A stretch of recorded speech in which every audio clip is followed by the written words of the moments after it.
আলহামদুলিল্লাহ লেখা খাবারটা আসলে আলহামদুলিল্লাহ। আমাদের মূল উদ্দেশ্যই হচ্ছে আল্লাহকে খুশি করা, আল্লাহকে রাজি করা।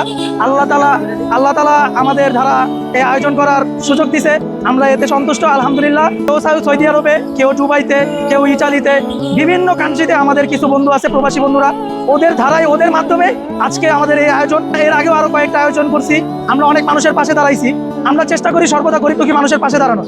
খাবার জানিয়ে আসছি, সম্পূর্ণ খাবার সবার মাঝে বিতরণ করছি। সবাই আমাদের প্রতি সন্তুষ্ট, সবাই আমাদের প্রতি খুশি। যারা ব্লগ করে, ওনারা যে ভিডিওগুলো উপস্থাপন করে, এই ভিডিওগুলো দেখে আমাদের প্রবাসী ভাই বন্ধুরা প্লাস আমরা উৎসাহিত হয়ে আজকে আমরা এই আয়োজন করছি। তো ভিডিও করাটা কোনো খারাপ না। আর দর্শকদের আমরা একটাই বলবো, এই ভিডিওটা শেয়ার করেন, যেন সবাই দেখে, সবাই আরো উৎসাহিত হয়, আর ভালো কাজ করার প্রতি তাদেরও আগ্রহ বাড়ে। আমাদের ফাউন্ডেশন নাম হচ্ছে আলহামদুলিল্লাহ ফাউন্ডেশন। ইনশাআল্লাহ আমরা চাই সারা বাংলাদেশে আলহামদুলিল্লাহ ফাউন্ডেশনের একটা পরিচিতি পাক।